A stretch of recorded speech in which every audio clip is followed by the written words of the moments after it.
नमस्ते और स्वागत है। आज हम एक ऐसी दिव्य कहानी की दुनिया में चल रहे हैं। एक ऐसी कहानी जो धर्म और अधर्म के बीच की एक बहुत पुरानी, एक बहुत बड़ी लड़ाई के बारे में है। एक ऐसी लड़ाई जिसमें समझिए कि पूरे ब्रह्मांड का बैलेंस ही दांव पर लग गया था। ये जो लाइन है ना, यही इस पूरी जबरदस्त कहानी का सार है। सोचिए, एक तरफ था महिषासुर का घमंड, उसका जुल्म, और दूसरी तरफ माँ दुर्गा का वो संकल्प जिसे कोई तोड़ नहीं सकता था। तो चलिए देखते हैं कि ये जो कॉस्मिक क्लैश था, ये आखिर हुआ कैसे। तो आज की हमारी ये पूरी कहानी 5 हिस्सों में चलेगी। हम शुरू करेंगे महिषासुर के आतंक से, फिर जानेंगे कि उसे वो खतरनाक वरदान कैसे मिला। उसके बाद देखेंगे महादेवी का जन्म कैसे हुआ, फिर वो महान युद्ध, और आखिर में कैसे धर्म की जीत हुई। तो कहानी की शुरुआत होती है एक बहुत बड़े संकट से। जरा सोचकर देखिए, एक ऐसा वक्त जब तीनों लोगों पर सिर्फ डर का साया था। देवता अपने ही घर, अपने ही स्वर्ग से निकाल दिए गए थे, और इन सब के पीछे था एक अकेला अजेय असुर जो पूरे ब्रह्मांड पर कब्जा करके बैठा था। महिषासुर की ताकत का तो कोई हिसाब ही नहीं था। पूरे 100 साल तक देवता उससे लड़े और लगातार हारते रहे। हालत ये थी कि इंद्र का सबसे ताकतवर हथियार वज्र, वो भी उस पर बेअसर था। मतलब वज्र उसकी खाल से ऐसे टकराकर गिर जाता था जैसे कोई छोटा सा पत्थर हो। देवता पूरे तरह से हार चुके थे, बेबस थे और अपने ही स्वर्ग से बेघर। तो सवाल ये है कि भाई, ये असुर इतना इतना ताकतवर बना कैसे? कहाँ से आई उसमें ये शक्ति जिसे कोई हरा ही नहीं सकता था? इसका जवाब छिपा है उसके जन्म की कहानी में और भगवान ब्रह्मा से मिले एक वरदान में। देखिए, महिषासुर के जन्म की कहानी ना बड़ी दुख भरी है। उसके पिता थे रंभ, जिन्होंने बड़ी तपस्या करके एक बहुत शक्तिशाली बेटे का वरदान पाया था। लेकिन किस्मत को कुछ और ही मंजूर था। रंभ की मौत हो गई और उनके दुख में उनकी पत्नी महिषी, जो उस वक्त गर्भवती थी, वो भी उनकी चिता पर सती हो गई।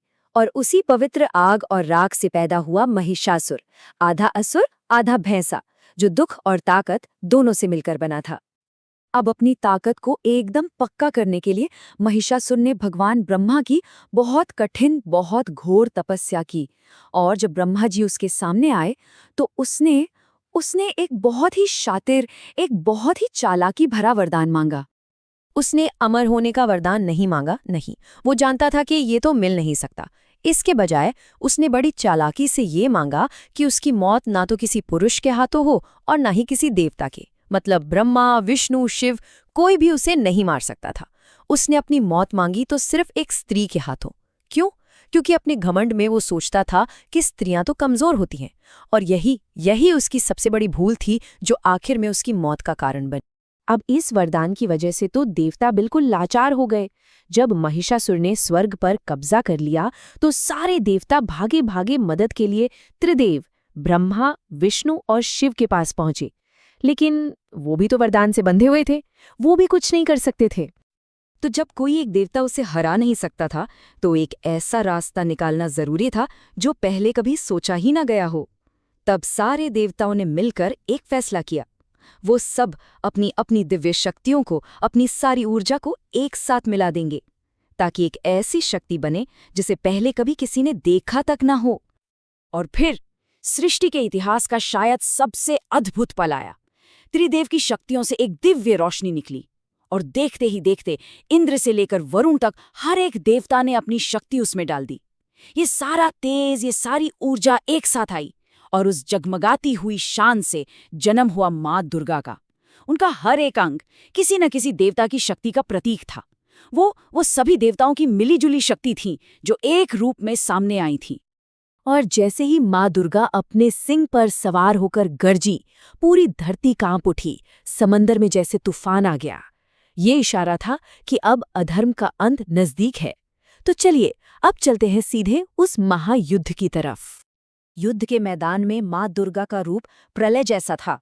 उनका शेर असुरों की फौज में ऐसे घुल गया जैसे कोई तूफान हो, और उनकी तलवार के हर एक वार से महिषासुर की वो सेना जो कभी हारती नहीं थी, वो सूखे पत्तों की तरह बिखरने लगी।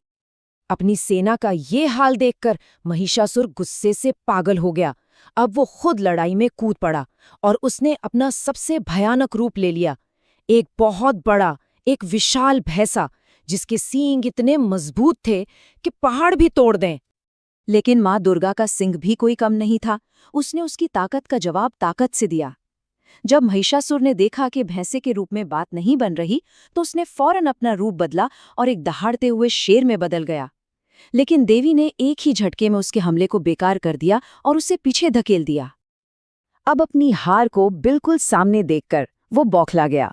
उसने फिर रूप बदला और इस बार बन गया एक विशाल हाथी और देवी के सिंह पर हमला कर दिया।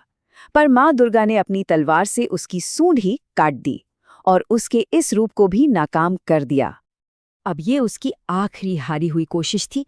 महिषासुर वापस अपने असली भैंसे वाले असुर रूप में आ गया।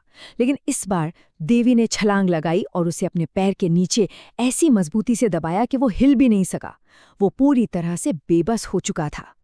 और फिर वो आखिरी पल आ ही गया। माँ दुर्गा ने अपना दिव्य त्रिशूल उठाया और एक ही वार में उसे महिषासुर के दिल में उतार दिया। और इसी के साथ अधर्म का अंत हो गया। ये सिर्फ एक असुर की मौत नहीं थी, ये घमंड के ऊपर धर्म की सबसे बड़ी जीत थी।